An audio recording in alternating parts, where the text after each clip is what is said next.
한국의 모든 선진 시스템을 모방하려던 중국에서 대규모 인명 참사가 발생하였습니다.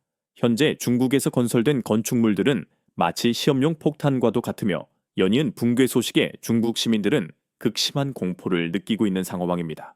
12년 연속 세계 최고로 인정받은 인천국제공항, 전 세계의 극찬을 받는 한국의 지하철 시스템, 그리고 시속 300km 속도를 자랑하는 KTX 고속철도는 중국 모방의 대상이었습니다. 중국은 작은 나라의 기술 정도는 순식간에 복제할 수 있다고 자신했지만 그들은 한국 기술의 껍데기만을 절취했을 뿐이었습니다. 중국이 진정으로 모방하지 못한 한국의 본질은 무엇이었을까요? 외형적으로는 동일하게 제작했음에도 불구하고 어째서 최악의 대참사가 초래된 것일까요? 지금부터 14억 인구가 매일 생존 경쟁을 벌이는 중국의 충격적인 실태를 면밀히 공개합니다. 저는 티베트 라사 출신의 도시공학 엔지니어인 린첸 갸초입니다. 처음 베이징으로 발령받았을 때의 순간을 잊을 수 없습니다.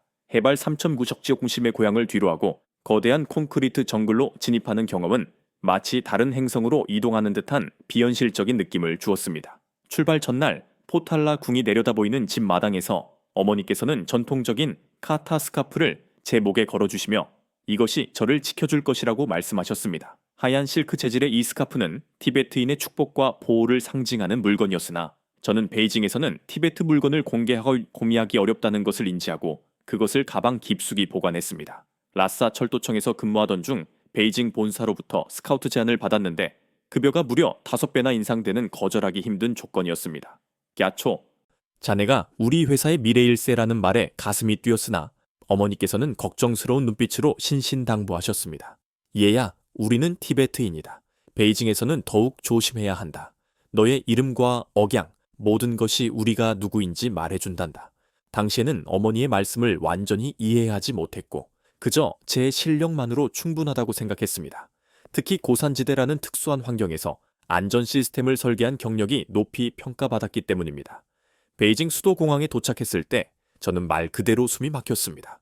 고산지대에서 자란 제게 낮은 지대의 공기는 너무 답답했고 지독한 매연 냄새는 코를 찔렀습니다. 티베트어에서 린첸 갸초는 산의 숨결이라는 뜻입니다. 고향에서는 매일 아침 신선한 공기를 마시며 하루를 시작했지만 베이징에는 그런 여유가 없었습니다. 회사 기숙사는 기대 이상이었지만 룸메이트는 제 이름인 린첸 갸초를 보더니 티베트 이름이군이라며 순간적으로 차가운 눈빛을 보냈습니다. 마치 제가 그의 개인적인 공간을 침범한 침입자인 양 느껴졌습니다. 그는 우리 할아버지는 50년대 말 티베트 주둔군이었다 라고 자랑스럽게 말했었는데 저는 이것이 1959년 우리 민족의 아픈 역사를 그가 긍정하고 있다는 의미임을 알았습니다. 그 순간부터 저는 그저 티베트인이 되었습니다. 동료들은 겉으로는 친절했지만 뒤에서는 티베트 놈이 지하철 기술을 알겠어? 아마 소수민족 특별 전형으로 들어왔겠지? 라며 수군거렸습니다. 심지어 조심해 분리주의자일지도 몰라 라는 경고까지 돌았습니다. 점심시간마다 저는 홀로 앉아 있었고 동료들이 돼지고기 요리를 먹을 때 저는 불교도 전통에 따른 채식 도시락을 먹었습니다. 이 역시 그들에게는 역시 티베트인들은 이상하다는 편견을 강화하는 또 다른 이유였습니다. 저는 실력을 증명하기 위해 새벽 5시에 출근하여 밤 11시에 퇴근하는 혹독한 일정으로 더욱 열심히 일했습니다. 매일 밤 기숙사로 돌아와서는 어머니가 주신 카타를 만지며 부처님, 제게 힘을 주세요라고 기도했습니다. 그러던 어느 날 부서장이 저를 불렀습니다. 갸초, 큰 프로젝트가 있다. 자네가 적임자야 라는 말에 제 심장이 격하게 뛰기 시작했고 드디어 기회가 왔다고 직감했습니다. 그것은 베이징 지하철 대확장 프로젝트였습니다. 500km 신규 노선, 300개 역사 건설, 세계 최대 규모의 프로젝트라는 숫자에 저는 입이 떡 벌어졌습니다. 이는 라싸 전체 인구보다 많은 사람들이 매일 이용하게 될 거대 시설을 구축하는 일이었습니다. 부소장은 특히 한국 서울 지하철을 벤치마킹할 것이고 아니 능가할 것이다 라고 단언하며 눈을 반짝였습니다. 그는 한국이 세계 최고라고 우리가 곧 그 자리를 차지할 거야 라고 공언했습니다. 그리고 갑자기 목소리를 낮추며 덧붙였습니다. 갸초, 자네가 성공하면 티베트인도 능력만 있으면 성공할 수 있다는 것을 보여주는 것이네. 좋은 본보기가 되어주게. 본보기라는 그 단어가 왜 그렇게 무겁게 느껴졌을까요? 저는 고개를 끄덕였지만 마음 한구석이 불안했습니다. 한국 지하철이 단순히 규모가 크고 깨끗한 것을 넘어 세계 최고 수준의 안전 시스템을 갖추고 있다는 사실을 알고 있었기 때문입니다. 회의실로 돌아오는 길에 선임 엔지니어 저우민이 저를 불러 세웠습니다. 갸초, 조심하게. 이 프로젝트, 겉보기와는 달라. 특히 자네처럼 특별한 배경을 가진 사람은 더 조심해야 해. 그는 주위를 둘러보더니 속삭였습니다. 작년에 위구르 출신 엔지니어가 있었네. 능력도 좋고 성실했지. 하지만 안전 문제를 너무 따지다가 어떻게 됐는지 아나. 신장으로 돌아갔어. 자진해서가 아니라. 저우민 선배는 그 이상의 말은 하지 않고 사라졌습니다. 그날 밤 저는 엄청난 기회 앞에서 설레면서도 왠지 모를 불안감에 잠을 이루지 못했습니다. 어머니께 전화화를 걸어 큰 프로젝트를 맡게 되었다고 말씀드리자 어머니는 그래 조심하렴. 우리가 누군지 잊지 말고. 그리고 갸초야 매일 기도하거라. 네가 하는 일이 모든 사람에게 도움이 되도록이라며 자랑스러움보다는 걱정을 더 많이 내비치셨습니다. 전화통화를 끊고 창밖을 보니 베이징의 불빛만 반짝일 뿐 라싸에서 매일 볼 수 있었던 별은 하나도 보이지 않았습니다. 저는 거울을 보며 나는 티베트인이다 라고 스스로에게 되뇌었습니다. 베이징이 제 정체성을 지우려 해도 저는 잊지 않겠다고 다짐했습니다. 다음날 프로젝트팀 명단이 발표되었는데 이상하게도 이런 대규모 프로젝트에 필수적인 안전 전문가들이 거의 포함되어 있지 않았습니다. 제가 알고 있는 최고의 안전 전문가인 장리민이나 환기 시스템 전문가인 유시아 오밍조차 명단에서 빠져 있었습니다. 점심시간에 조심스럽게 장리민 선배는 왜 안 들어오시나요? 지하철 안전 분야 최고 전문가신데라고 동료에게 묻자 그는 주위를 살피며 작은 목소리로 말했습니다. 위에서 싫어한대. 너무 깐깐해서. 그리고 장리민은 천안문 시위 학생 편을 들었대. 그런 사람은 빅 프로젝트에 못 껴. 순간 등골이 오싹해졌습니다. 이 프로젝트가 단순한 건설 사업이 아니라 정치적 프로젝트라는 것을 깨달았습니다. 그날 밤 기숙사에서 카타를 꺼내 이마에 대고 기도했습니다. 관세음 보살님, 제가 옳은 일을 할 수 있게 도와주세요. 그 순간 저우민 선배의 경고가 떠올랐습니다. 이 프로젝트에는 분명히 뭔가 숨겨진 위험이 있었지만 저는 그것이 얼마나 위험천만한 일인지 그리고 티베트인인 제 정체성이 얼마나 큰 표적이 될지 아직 알지 못했습니다. 프로젝트 킥오프 미팅이 열린 날 저는 압도당했습니다. 거대한 회의장에 수백 명의 엔지니어가 모였고 스크린에는 베이징의 미래 지하철 노선도가 거미줄처럼 펼쳐져 있었습니다. 프로젝트 총책임자인 천즈민이 연단에 올라 동지들, 우리는 역사를 만들 것입니다. 라고 선언했습니다. 그는 기술적 능력보다는 정치국 위원회 사위라는 배경으로 그 자리를 차지한 인물이었습니다. 5년 안에 베이징 지하철은 총연장 1000km를 돌파할 것입니다. 서울, 도쿄, 그들은 우리의 상대가 되지 않습니다. 박수가 터져 나왔지만 저는 불안했습니다. 서울 지하철이 현재의 수준에 도달하기까지 40년이 걸렸는데 우리는 5년 만에 그 이상을 하겠다고 공언했기 때문입니다. 천즈민은 특히 우리는 한국의 스크린도어 시스템을 도입할 겁니다. 아니, 개선할 것입니다. 더 크고 더 화려하게 라고 말했습니다. 또다시 박수가 터져 나왔지만 저는 손을 들었습니다. 저 안전검증 기간은 얼마나 잡고 계신가요? 순간 회의장이 고요해졌고 천즈민의 표정이 굳어졌습니다. 그런 것은 나중에 생각해도 됩니다. 지금은 속도가 중요해요. 제가 하지만 지하철은 수백만 명의 생명이 라고 말하자 그는 제 이름을 부르며 말을 끊었습니다. 린첸 갸초 엔지니어, 티베트에서는 그렇게 느리게 일하나요? 여기는 베이징입니다. 중국의 속도를 배우세요. 웃음소리가 터져 나왔고 저는 얼굴이 화끈거렸습니다. 미팅이 끝난 후 한 여성 엔지니어가 다가왔습니다. 용기 있네요. 저는 메이 리화입니다. 그녀는 구조 설계 담당이었으며 베이징 토박이임에도 저를 차별하지 않는 몇 안 되는 동료였습니다. 그녀는 사실 당신 말이 맞아요. 하지만 여기서는 그런 말을 하면 안 돼요. 라고 경고했습니다. 왜요? 안전이 가장 중요한 것은 아닌가요?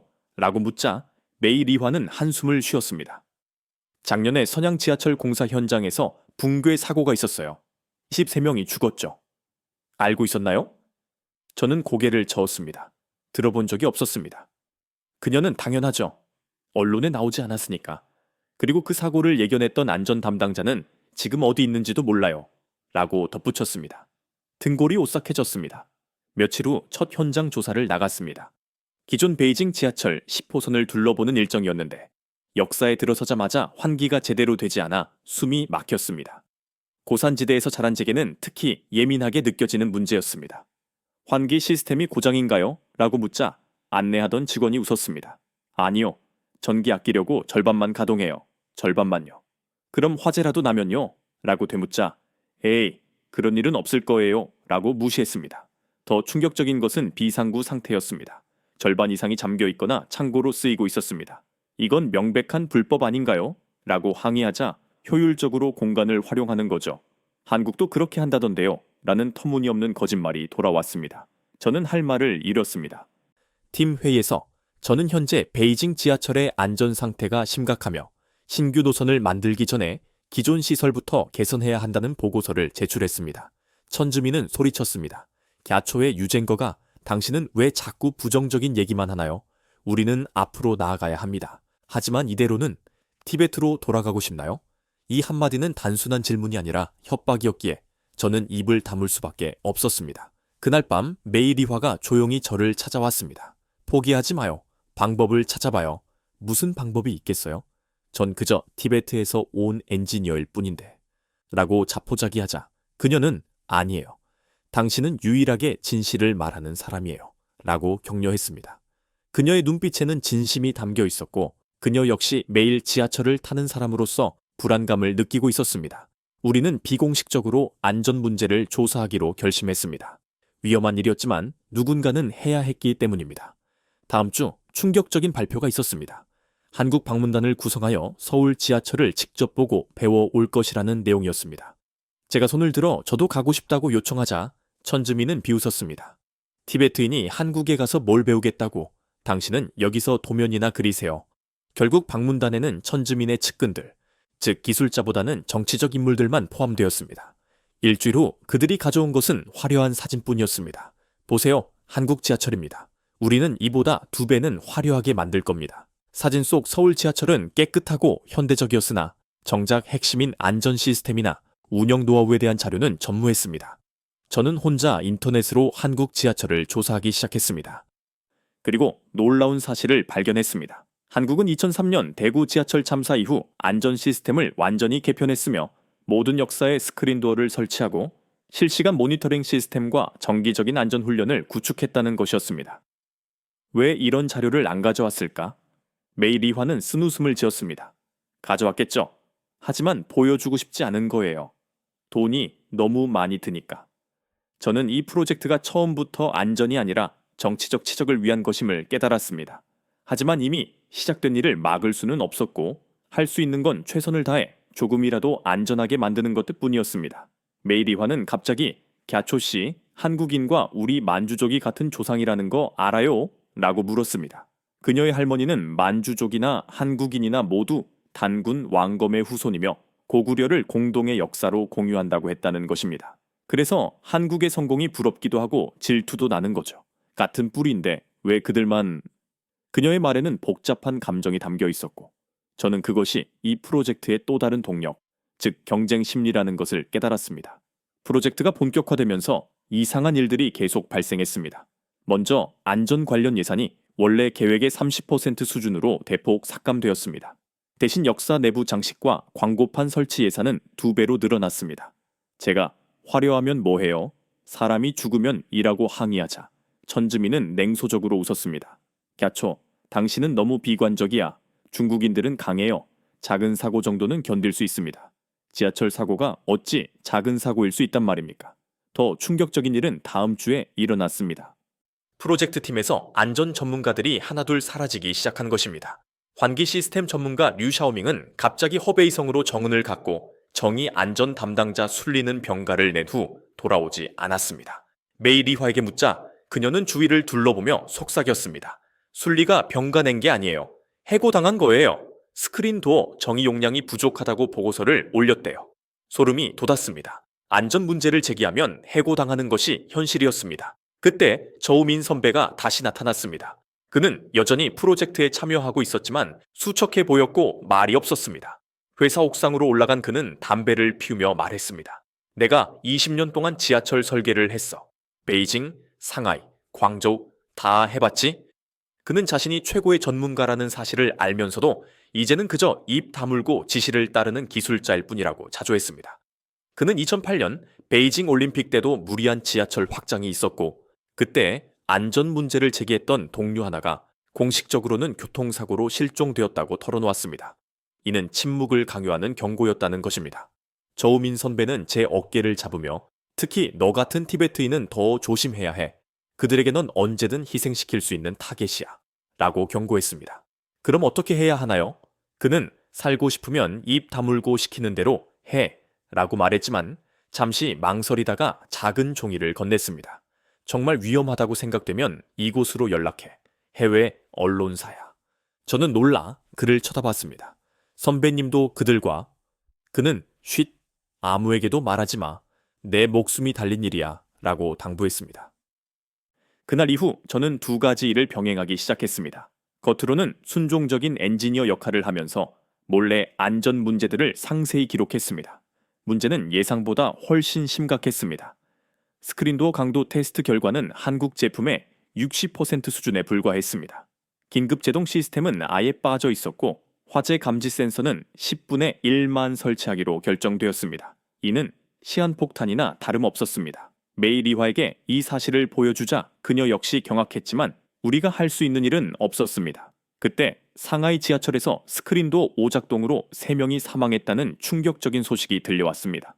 언론에는 경미한 고장으로만 보도되었지만 메이 리화는 눈물을 글썽이며 봤어요? 이게 현실이에요. 제 동생도 매일 지하철을 타요. 무서워요. 라고 말했습니다. 저도 무서웠지만 더 무서운 건 아무것도 할 수 없다는 무력감이었습니다. 뜻밖의 기회가 찾아왔습니다. 천지민이 저에게 갑자기 갸초, 너 한국어 할 수 있나? 라고 물었습니다. 저는 사실 꽤 잘했지만 조금은요, 대학 때 배웠습니다. 라고 숨겼습니다. 전주민은 좋아. 다음 주에 한국 엔지니어들이 온다. 통역 보조를 맡아. 라고 지시했습니다. 심장이 뛰기 시작했습니다. 드디어 진짜 전문가들을 만날 기회가 온 것입니다. 하지만 기쁨도 잠시 불안감이 밀려왔습니다. 과연 한국 엔지니어들이 진실을 알게 되면 어떤 반응을 보일지, 그리고 제가 그들에게 뭔가를 전달할 수 있을지가 걱정이었습니다. 메이 리화는 조용히 다가와 조심해요. 천지민이 당신을 시험하는 걸지도 몰라요. 라고 경고했습니다. 저는 알아요. 하지만 이번이 마지막 기회일지도 몰라요. 라고 답했습니다. 그녀는 제 손을 잡았다가 놓으며 행운을 빌어요.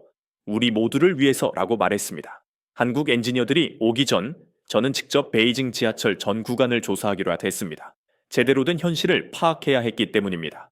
새벽 4시 첫 차가 다니기 전 15년간 현장에서 일한 베테랑 정비팀 직원 천리후와 함께 터널로 들어갔습니다.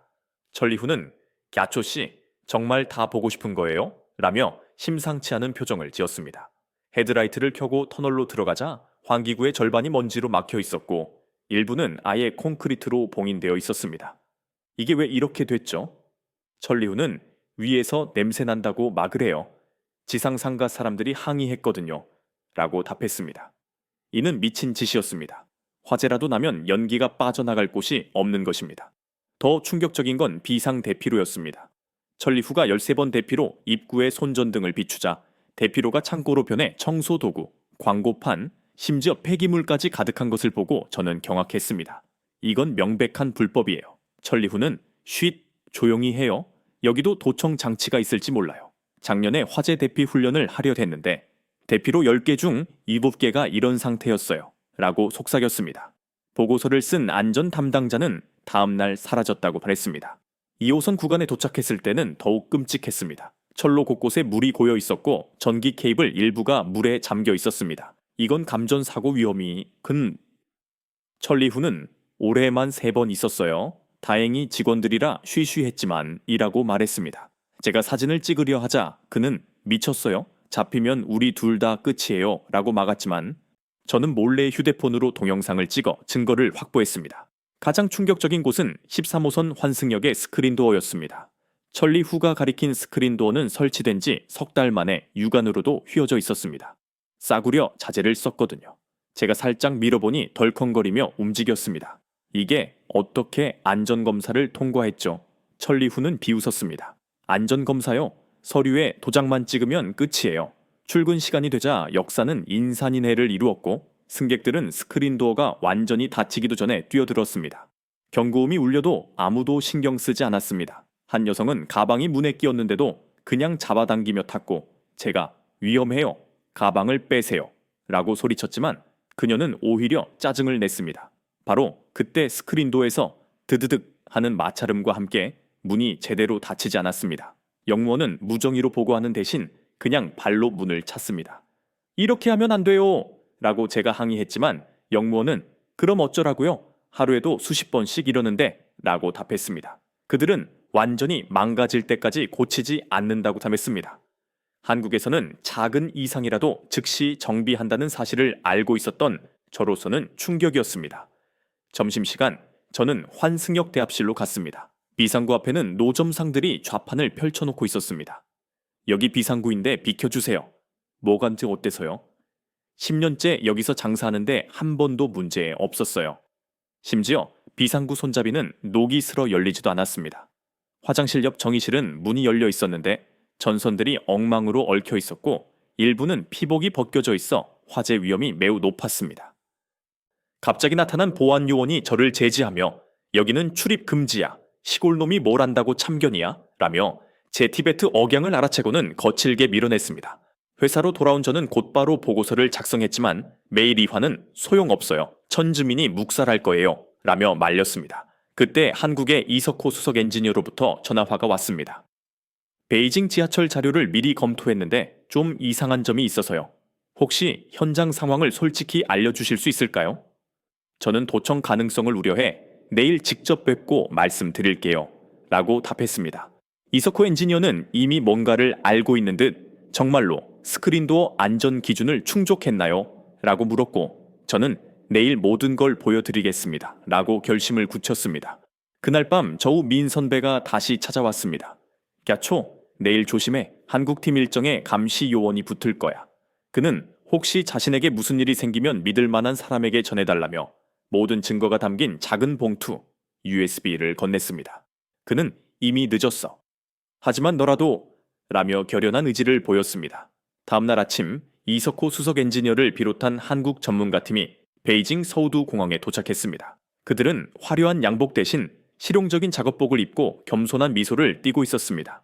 이석호 엔지니어와 악수를 나누는 순간 저는 그의 손에서 굳은 살을 느꼈습니다.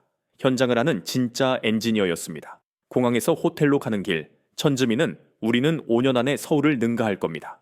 규모도 기술도 라며 자랑하기 바빴지만 이석호는 창밖의 교통체증을 보며 안전한 지하철이 필요하다는 뜻입니다. 라고 정중히 지적했습니다. 첫 일정인 통제센터 방문에서 천즈미는 최신 설비를 자랑했지만 한국팀은 비상 대응 매뉴얼을 볼 수 있을까요? 화재 발생 시 대피 시뮬레이션 자료는요? 라고 핵심적인 자료들을 요구하며 표정이 점점 심각해졌습니다. 오후 현장 시찰에서 이석호는 10호선 구엄아우역 스크린도어를 자세히 살피더니 미세한 균열을 발견했습니다. 금속 피로 현상이네요. 6개월 된 제품인데 6개월이요? 서울에서는 10년 된 스크린도어도 이런 균열이 없는데 천즈미는 중국 제품이라 더 저렴합니다. 경제적이죠? 라고 끼어들었습니다. 이석호는 쓴웃음을 지으며 2003년 대구 지하철 참사를 아시나요? 192명이 죽었습니다. 그 이후 한국은 모든 것을 바꿨습니다. 돈이 문제가 아니라는 걸 깨달았으니까요. 라고 강조했습니다. 저녁 식사 때 이석호 옆자리에 앉을 기회를 얻었고 저는 그에게 누군가는 안전을 지켜야 한다고 생각했습니다. 라고 솔직히 털어놓았습니다. 그는 제 눈을 똑바로 보며 하지만 힘드시죠? 라고 물었고 저는 처음으로 제 마음을 알아주는 사람을 만났다는 생각에 눈물이 날 뻔했습니다.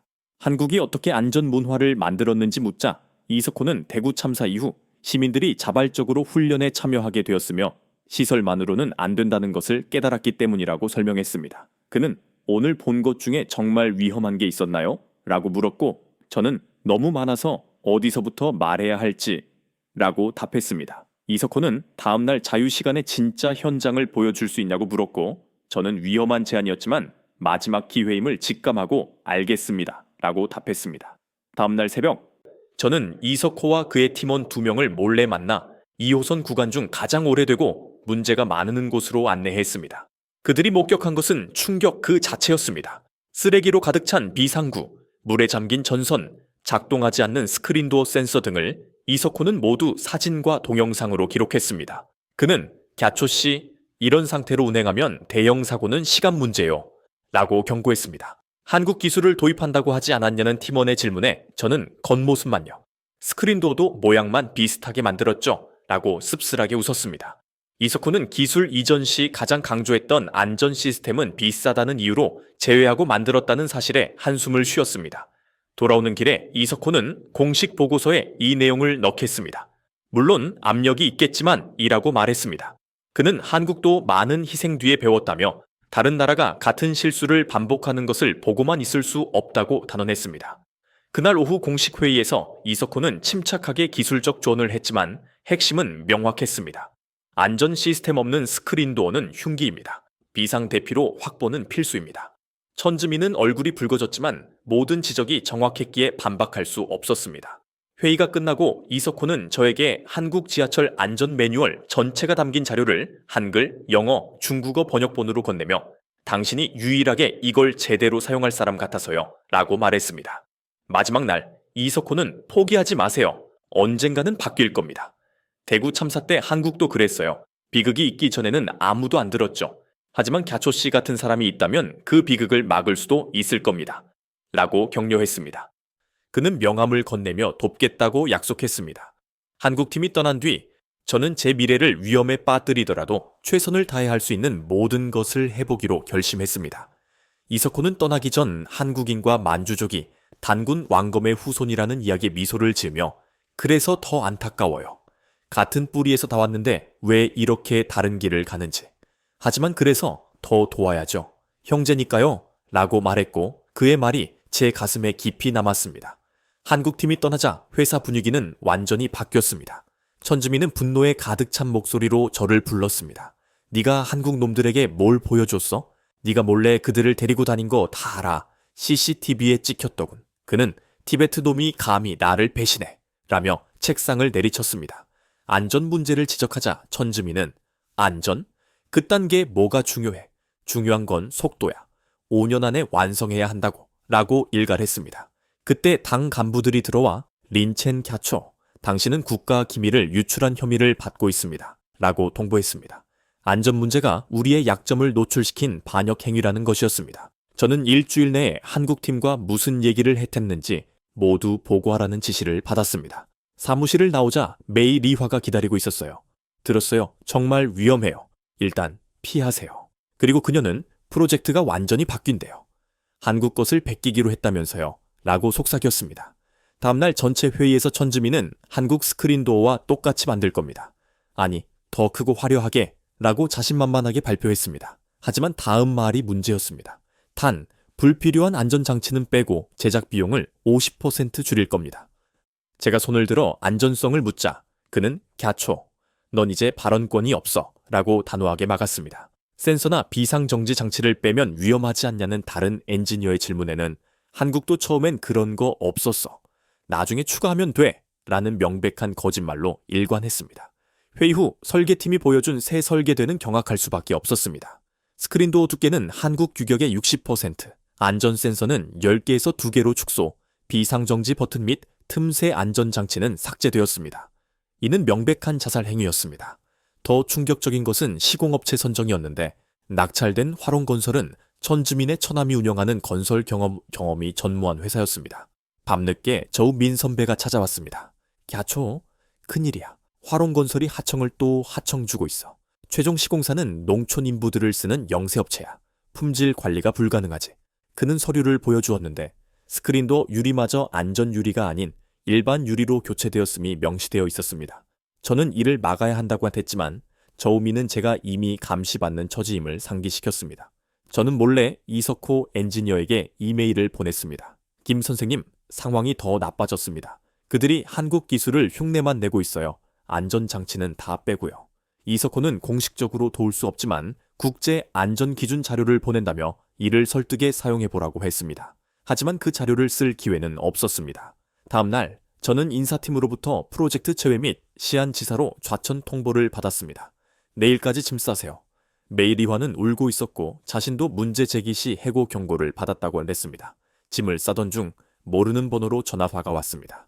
갸초 씨, 저는 베이징 시민 안전 모임입니다. 당신이 올린 자료들 봤습니다. 우리와 함께 싸우시겠습니까? 제가 몰래 인터넷에 올린 사진들이 퍼지고 있었던 것입니다. 저는 비록 시안으로 가지만 거기서도 할 일이 있을 거라는 희망을 얻었습니다. 떠나기 전날 밤 천즈민이 찾아왔습니다. 야초, 마지막 기회를 주지. 입 다물고 시안에서 조용히 있어. 그럼 1년 후에 복귀시켜주지. 하지만 안전 문제 그딴 건이죠.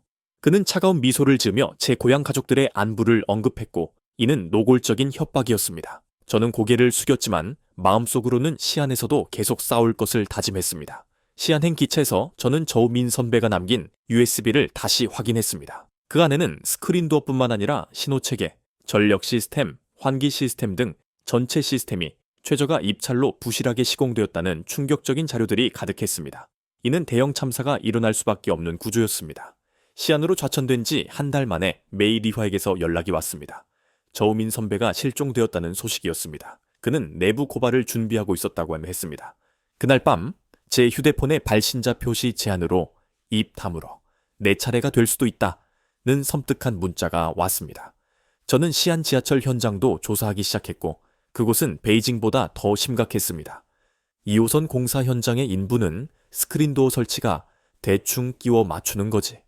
나사도 절반만 채우래. 어차피 겉으로 안 보인다고 라며 푸념했습니다.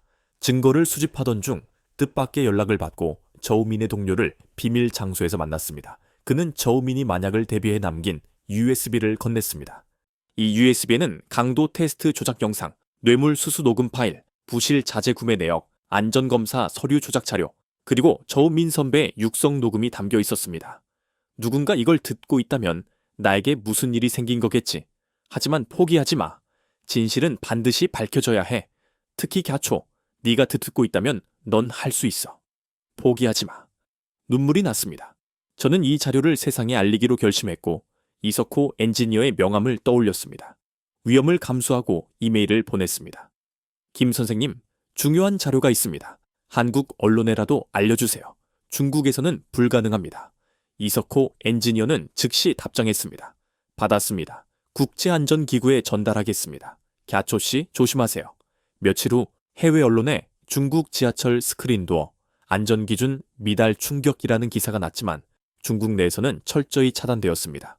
그러나 베이징 시민들 사이에서 자료가 암암리에 퍼지기 시작했고 정부도 무시할 수 없는 수준에 이르자 그들의 대응은 가짜뉴스 유포자 엄단이었습니다. 저는 즉시 도피 생활을 시작했고 그러던 중 메이 리화에게서 급한 연락이 왔습니다. 갸초, 큰일이야. 내일 스크린도어 시연회를 한대. 천즈민이 안전하다는 걸 보여주려고 직접 기대서 안전성을 증명한다고.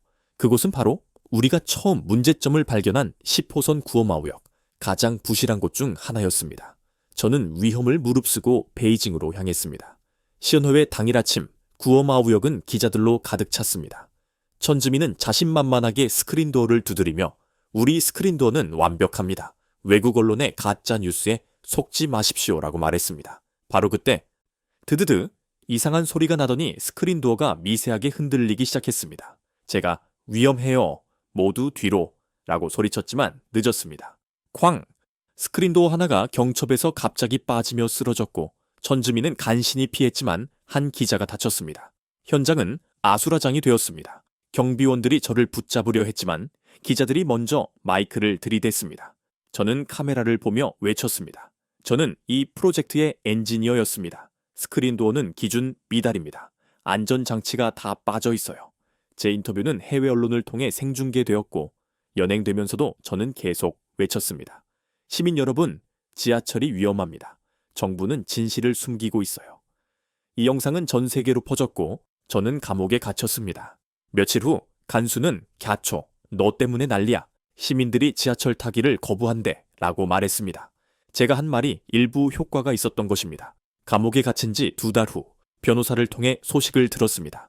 시민들의 항의 덕분에 일부 구간 재검토가 결정되었지만 신규 노선 개통은 국가 위신이 걸려 예정대로 진행된다는 충격적인 소식이었습니다. 이석호 엔지니어가 보낸 편지를 읽으며 눈물이 났습니다.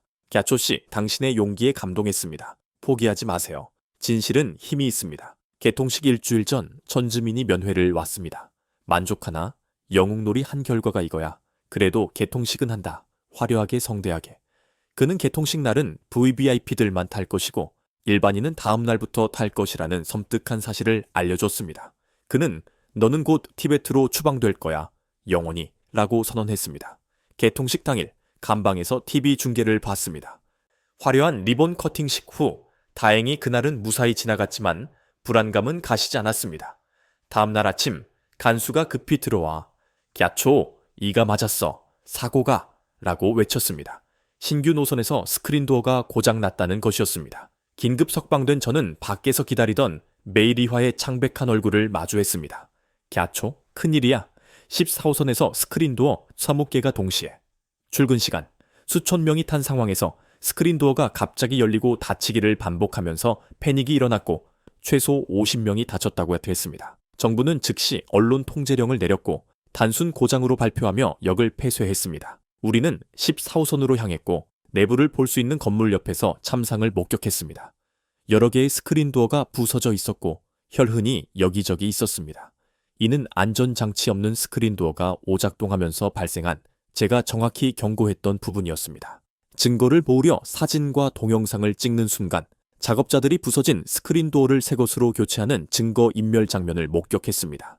피해자 가족들은 정부에서 보상금을 받고 함구령을 내렸기에 대부분 입을 다물고 있었습니다. 하지만 몇몇 용기 있는 사람들의 증언을 모아 다시 해외 언론에 보냈습니다. 결정적인 것은 한 시민이 당시 상황을 생중계한 영상이었습니다.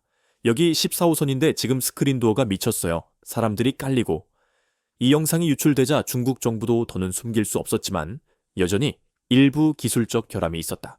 하지만 신속히 대처해 대형 사고는 막았다고 뻔뻔하게 발표했습니다. 그리고 희생양을 찾기 시작했고 화살은 저를 향했습니다. 티베트 분리주의자가 사보타주했다. 는 어처구니없는 누명이었습니다. 체포령이 다시 떨어졌고 메이리화의 도움으로 은신처를 옮겨 다녔습니다. 그때 또 하나의 비극적인 소식이 들려왔습니다. 천즈민이 자살했다는 것입니다. 자살로 위장되었겠지만 진실을 너무 많이 알고 있었기에 결국 그도 희생양이 된 것이었습니다. 이제 진실을 아는 마지막 증인은 저뿐이었습니다. 은신처에서 저는 다음 달 1호선 전면 개보수 공사가 승객을 태운 채로 운행하면서 진행된다는 내부 문건을 발견했습니다. 미친 계획이었습니다. 그때 이석호 엔지니어에게서 전화가 왔습니다. "갸초 씨, UN 안전조사단이 중국에 갑니다. 국제적 압력 덕분이었지만 중국 정부는 보여주고 싶은 것만 보여줄 것이기에 저는 조사단이 진짜 현장을 볼 수 있도록 도와달라고 부탁했습니다." 조사단이 도착하기 일주일 전 정부는 대대적인 정비와 임시 폐쇄를 시작했습니다. 운명의 날 2023년 7월 15일 저는 청소부로 변장하고 베이징역에 도착한 조사단장에게 몰래 쪽지를 전달했습니다. 진실을 보려면 2호선 자양역으로. 그곳은 가장 문제가 심각한 곳이었습니다. 1시간 후 조사단은 일정을 바꾸어 자양역으로 향했습니다. 자양역에 도착했을 때 저는 이미 대기하고 있었습니다. 출근 시간이라 역은 만원이었습니다. 그때 스크린도어에서 이상한 소리가 나더니 문이 닫히다가 멈추고 다시 열리는 오작동이 발생했습니다. 승객들은 익숙한 듯 계속 탔습니다. 바로 그 순간 상크린도어 하나가 갑자기 트랙으로 떨어졌습니다. 비명이 터져 나왔고 한 승객이 선로로 떨어지려는 것을 제가 간신히 끌어올렸습니다. 더 큰 문제는 패닉이었습니다.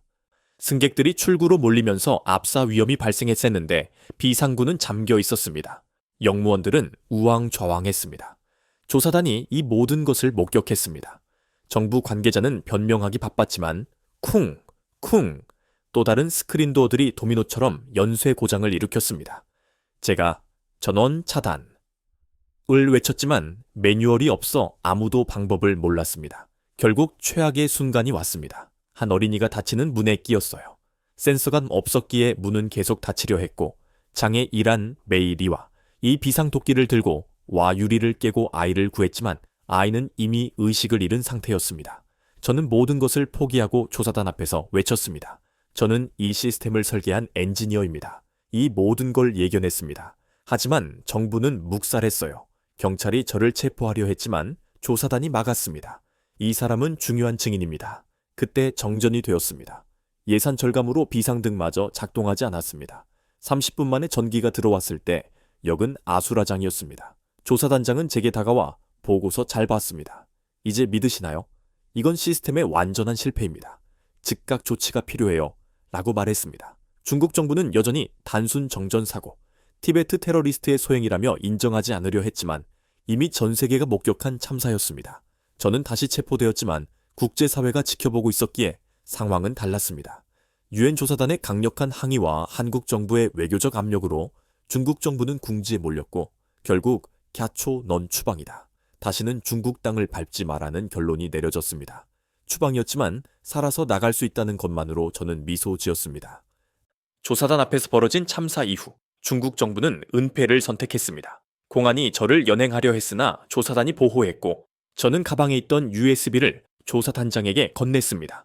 밤이 되자 중국 정부가 다음 날 아침 저를 테러리스트로 발표하고 체포영장을 준비했다는 소식을 들었고 저는 심장이 쿵쿵 뛰었습니다. 메이리화에게서 천주민이 자살로 위장되어 사라졌다는 전화와를 받았습니다. 진실을 아는 사람들이 하나둘 희생양이 된 것입니다. 새벽 3시 조사단의 도움으로 은신처를 옮겨 저는 마지막 보고서 진실의 무게를 작성했습니다. 저는 꿈을 안고 베이징에 왔지만 안전보다 속도를, 생명보다 치적을 우선하는 현실이 악몽이었다고 기록했습니다. 그들은 한국의 겉모습만 베꼈고 대구 참사의 교훈을 통해 얻은 안전 철학, 생명 존중, 시민의식을 이해하지 못했습니다. 한국은 실패에서 배웠고 우리는 실패를 숨겼습니다. 왕페이, 저우민, 선배처럼 진실을 말하다 실종된 동료들을 언급하며 저는 이 모든 것이 헛되지 않기를 바랐습니다. 저는 체포와 추방이라는 누명을 썼지만 단 한 명이라도 살릴 수 있다면 고통이 가치 있다고 생각했습니다. 저는 중국이 진정한 발전은 건물의 높이가 아니라 사람의 안전에 있다는 것을 깨닫기를 촉구했습니다. 티베트에는 차는 거짓말하지 않는다. 진실도 그렇다는 말이 있다고 언급하며 독자들에게 침묵하지 말고 안전을 위해 싸워달라고 부탁했습니다. 보고서를 조사단에 전달한 다음 날 국제사회가 움직여 중국 지하철 즉각 운행 중단 권고가 내려졌지만 중국 정부는 서방의 음모라며 저를 티베트 분리주의 테러리스트로 공식 수배했습니다. 이석호 엔지니어는 긴급 연락을 해왔습니다. 갸초 씨, 한국으로 오세요. 망명을 도와드릴게요. 가족도 함께 모시겠습니다. 눈물이 났습니다. 비행기가 이륙하면서 베이징이 멀어졌고 저는 안전한 세상을 위해 계속 싸울 것을 다짐했습니다. 그것이 엔지니어의 사명이기 때문입니다.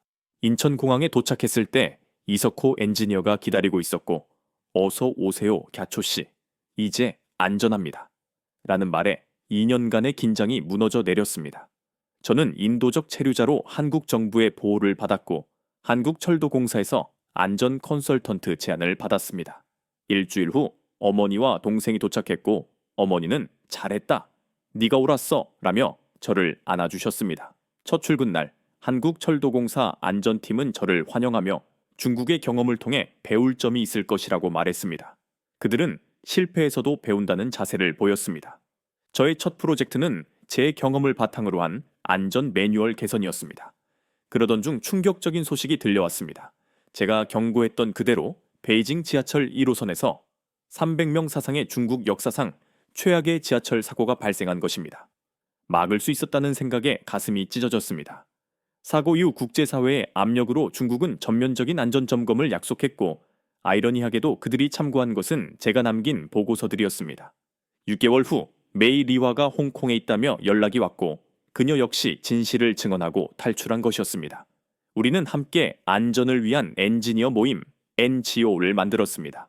첫 프로젝트는 침묵의 대가, 베이징 지하철 참사의 교훈나삭이라는 백서 발간이었고 전 세계 20개국 언어로 번역되었습니다.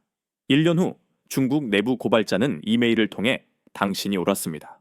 이제 우리도 바뀌고 있어요. 모두가 그 티베트 엔지니어를 기억합니다. 라고 알려왔습니다. 현재 저는 서울에서 안전 컨설턴트 및 NGO 활동가로 일하고 있습니다. 메이리화 역시 한국에 정착하여 안전교육 전문가가 되어 활동하고 있습니다. 이석호 엔지니어는 언젠가 안전이 최우선이 되는 날 같은 뿌리를 가진 한국과 중국이 다시 하나가 될 수 있을 것이라는 희망을 이야기합니다. 린첸 갸초 씨의 이야기는 한 사람의 양심이 얼마나 큰 변화를 만드는지 보여주며 진정한 발전은 속도가 아니라 생명을 존중하는 마음에서 시작된다는 교훈을 남겼습니다. 여러분의 일터는 과연 안전한 시스템을 갖추고 있습니까? 주변에서 위험을 목격하고도 혹시나 불이익을 두려워하여 침묵을 지키고 있는 것은 아닌지 되돌아볼 필요가 있습니다. 작은 목소리가 결국 거대한 변화를 창출합니다. 이 이야기가 여러분의 마음을 움직였다면 좋아요와 구독 버튼을 눌러주십시오. 그리고 안전 불감증의 경종을 울리기 위해 이 영상을 가능한 한 널리 공유해 주십시오. 여러분의 적극적인 참여와 댓글은 진실을 위해 싸우는 모든 용기 있는 사람들에게 큰 힘이 됩니다. 감사합니다.